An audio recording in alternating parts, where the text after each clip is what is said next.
I must remember not to go over the top. I do worry about it. You know, last time when I took the mick out of Prince Charles. Oh, I love Prince Charles. He's a fantastic guy.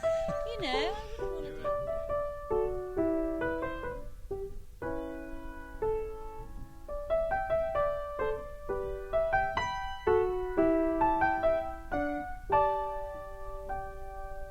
Hello and welcome to Wiggly Podcast. We're sat here in rural Herefordshire, Richard and I. Fairly dull day, I'd say. Yeah, but, a bit grim, a bit wintry.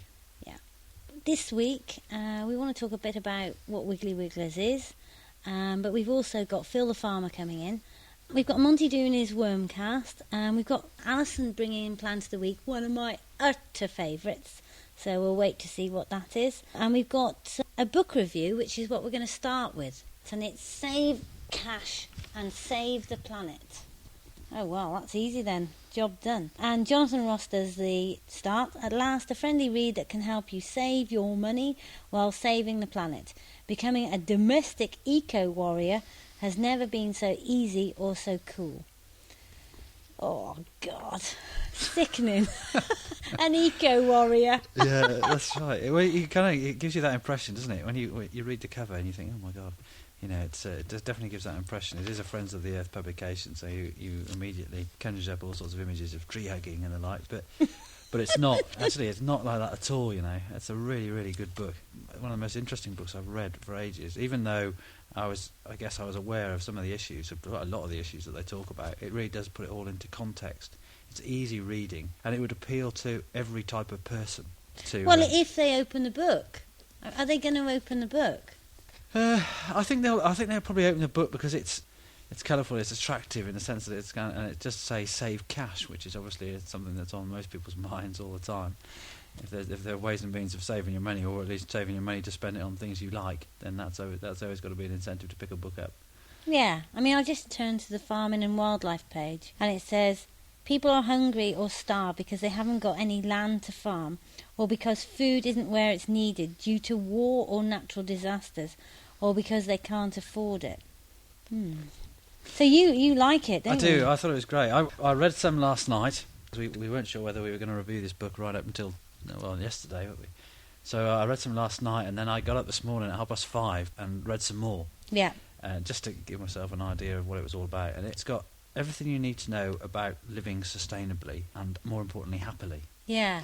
There are some real pertinent extracts in that book that struck me. This really applies to most of us here. This is something that a woman called Kate Moore has written. She's 33, business development manager. She wrote, 5 years ago I worked as a management consultant for a firm of accountants in London. I lived a frantic life, flying and driving all over the place, living out of a hotel room during the week, stressed, not doing enough exercise, drinking and smoking too much, all in the pursuit of a fat salary and career glory.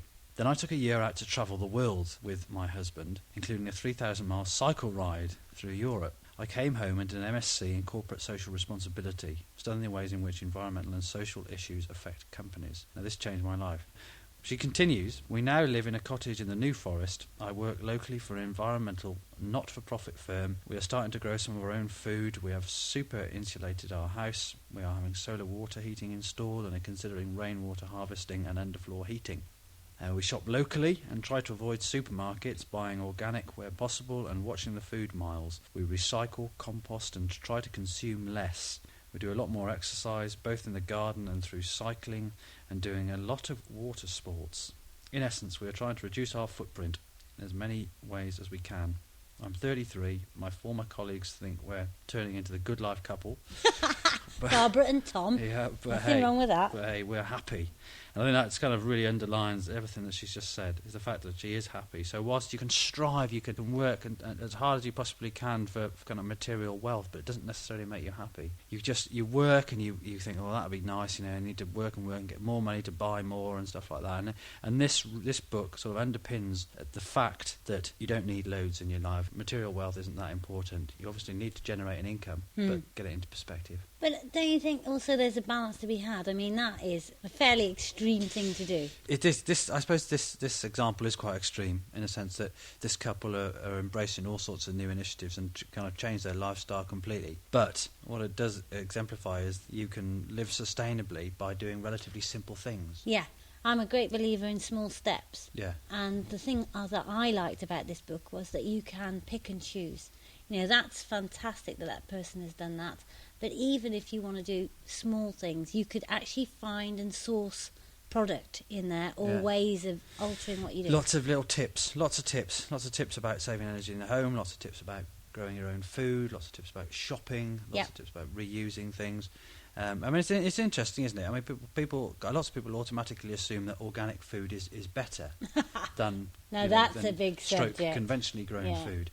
But of course, the reality is that if you buy tomatoes from your local farmer down the road, rather than buy organic tomatoes from Chile, Spain or Chile, something, then obviously the air miles, the travel miles that fruit is subject to are going to be considerably less if you buy them from the guy down the road, and also you're supporting your local economy. Yeah, that's a pet Heather subject. Yeah, and so I'm sure people have got views on that, because many times we'll be asked about organic gardening at Wiggly Wigglers.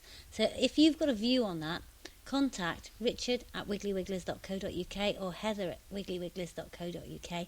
We're really pleased because lots of your emails have actually started to come in. So we know the bits that you like and the bits you don't like, and we're not saying yet. But so it's on to the chocolate rating, Rich. Chocolate rating. Mean, well, the chocolate rating is difficult. I think this it's book. It's difficult because you keep picking Milka. Milka. It is. I'm afraid. No. I'm afraid.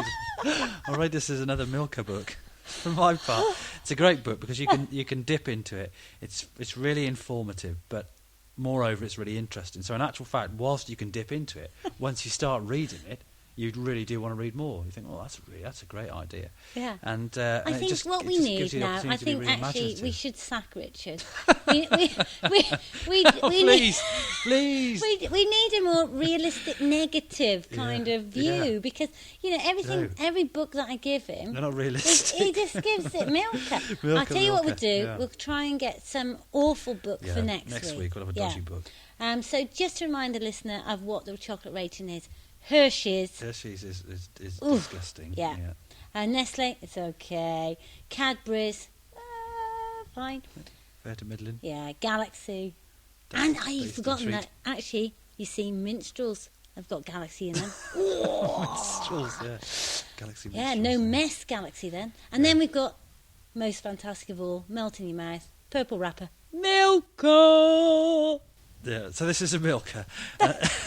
Thank you, Richard. You are sacked. But I think it's interesting because some of this book.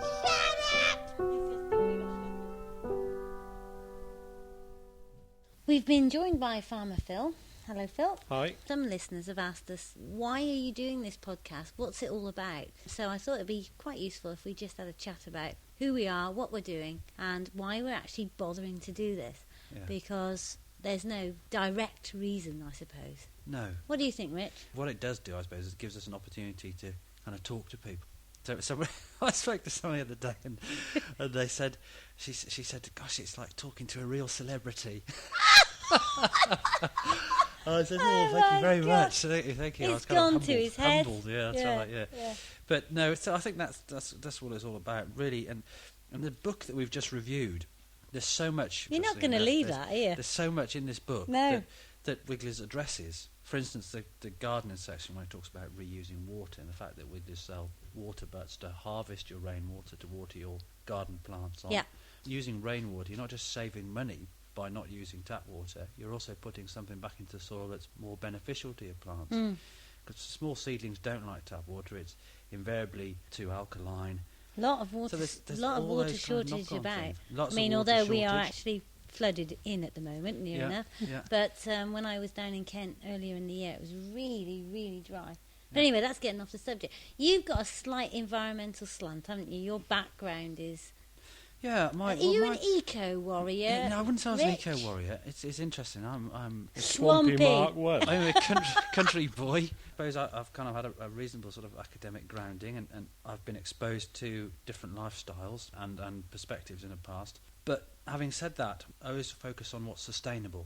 Yeah. So whilst I'm keen on providing habitat and encouraging animal life. I also think that there are sustainable ways of doing that. But it's interesting because when we first met, one of your worries, you subsequently said to me, was the thought of coming to actually work on a farm. Yeah, it's funny, you see, because you pick up feelings. I think that interestingly enough, Herefordshire is very intensively farmed, and as a consequence, there are certain farmers that are less sympathetic to their land than others. Yeah. Now, I know it doesn't apply to Phil, but... Well, I don't know, because in some ways, there's an argument to be had. Well, Phil's influenced by you. Yeah. So but, don't beat about the bush. It's interesting that you, as an outsider looking in, you tend to generalise. Right. So you kind of look at farmers and imagine that they're all the same. They're all covetous and greedy and just trying to rape the land and get as much out of it as they possibly can without putting anything back. Yeah. But no, that's not always the case. Okay, and so looking at it from your side, Phil, who's sat there, his face has gone redder and redder, his fists are clenched, and he's grinning, but his eyes aren't smiling. Why are you joining in with the podcast? Well, whilst I have to agree with a lot of what Richard's just said, and I am really honoured to be in the presence of a media star of his stature, it was really the gradual realisation that when Wiggly started, and obviously we've got the farm and Wiggly's running side by side, there were on the face of it a number of conflicts in the relevant thinking of each business. And over the years, it came to me that actually these conflicts were at least as much imagined as real, and that Wiggly's had a lot to teach the farm, and the farm had probably got a similar amount to teach Wiggly's. And the idea of the podcast and linking Wiggly's to the farm is to try and address some of those conflicts, and if they are myths, to actually deal with them and expose them. And whilst there are extremes on all sides, both farming and environmental and so on, it's usually the middle ground which is correct, but you don't end up at the middle ground without the extremes, as Heather keeps telling me. Sure. From my point of view, I just want to change the world. That's all. It's not a big deal. I would like to see gardening change. I'm sick of seeing stripy lawns, double begonias, barley blue fencing. I would love to see everybody wanting a wildlife garden, gardens becoming corridors. And the other thing that I'd love to do is just link a little bit of the countryside with the wider audience, and that means farming. I really don't think we should be ashamed of farming. I really think that the idea is that farmers are custodian of the countryside, and the land needs to be there for much, much longer than them. And if it's not, let's question it. Let's ask the questions. Let's improve it. Let's have some dialogue. This podcast to me is a link, a way of asking questions about farming and answering things that perhaps are misunderstood. So if you want to argue with us, get back to us. We want to know. What do you think of that then, Phil? Well, it's a fairly broad subject, but you mentioned that the word sustainability, in my view, is critical to and part of every farmer's aim. The only reason that different farmers have different ways of doing things is usually because they have different beliefs, and sometimes financial pressures move where sustainability features in their thinking. So what I'm saying is that they borrow against the land effectively. But in my mind, sustainability within agriculture is all about balance, rotations, and all right, in different parts of the country you don't have mixed farming like we do in Herefordshire, but mixed farming by and large makes sustainability easier. And also farming is more than just growing crops or rearing animals. It's looking after hedges, trees. It is the land and landscape. So it includes the bits of woodland, the ponds, and so on. And the management of all these things together is what, in my mind, constitutes farming. See, in my mind, all those things are completely relevant, but also there's the community aspect. I know he's my hero, but Prince Charles said that we need agriculture, not an agri-industry, and the culture is part of the whole thing. And when I look at our village and the decline in farming, it's really affected village life. Because once a larger farm has absorbed lots of smaller farms, it changes the community as well as the landscape. Now, Phil will argue that it brings opportunities to people that they wouldn't otherwise have, and that's probably true. But I still think you have to have a balance and a mix. Yeah. And somehow or other, we've got to encourage family farms to thrive. And agri-industry, somehow you have to be accountable for what you're doing. And it's no good to me blaming a supermarket. Yeah, but you're absolutely right. The whole farming thing, there are, as well as environmental implications with farming and and the use of land, there are massive socio-economic implications as well. The supermarket issue is a difficult one, but as a farmer, I feel that supermarkets are with us to stay. They're not going to disappear. They're businesses. That's right. They're not just going to give us money just because we whinge and moan. No. But they also happen to be a highly efficient way of selling food to the general public. Yeah. We all use them. However much we decry their pricing policies, we all shop at supermarkets. Yeah. And so that as a farmer, I believe it is our failure as farmers to persuade the customer of the supermarket to ask the supermarket for the products that we want them to sell. Mm. So that if we complain about cheap imports and so on, it's really because we failed to get the customer to say to the supermarket, we want Herefordshire beef or East Anglian malting barley made into beer and so on, at a premium price, because at the end of the day the supermarket doesn't really care what the price is as long as it's got the margin. Yeah, sure. And they will do what their customers want. So that it is our failure as an industry to get that information to the customer which causes the supermarkets to have the power that they do. But at the end of the day, the major changes in farming are driven by finance, money. Yeah. And in profitable times, you see all the fences are done nicely and the gates are done nicely and everybody has new tractors and everybody's very happy. When the pressure comes on, the first thing that falls apart are the bits that you can't see a direct return on.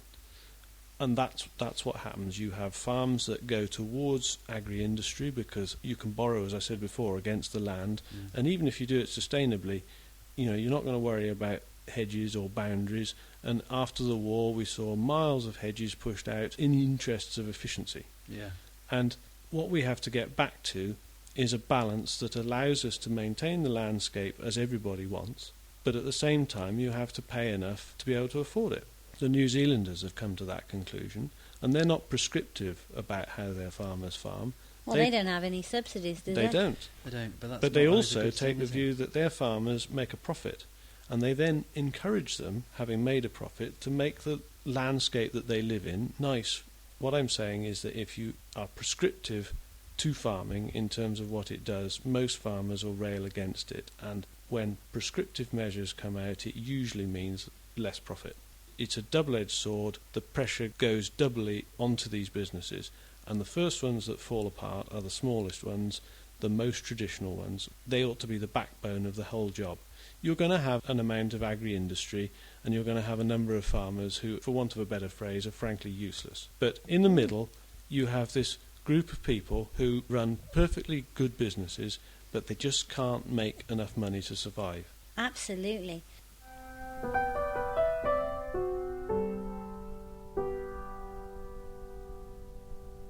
Plant of the week, Rich. Okay, thanks, Heather. Well, Alison, what's this green thing you've just thrust into my hand? Well, this is teasel, Richard. Isn't it lovely? It is a fantastic plant. And Heather, you're banned from commenting on this plant, so I know it's one of your favourites. So, Alison, what does this turn into exactly? It looks like a combination of spinach leaves at the moment. Yeah, well, it always remains quite lush. It has an amazing seed head. It grows up to about 2 metres high.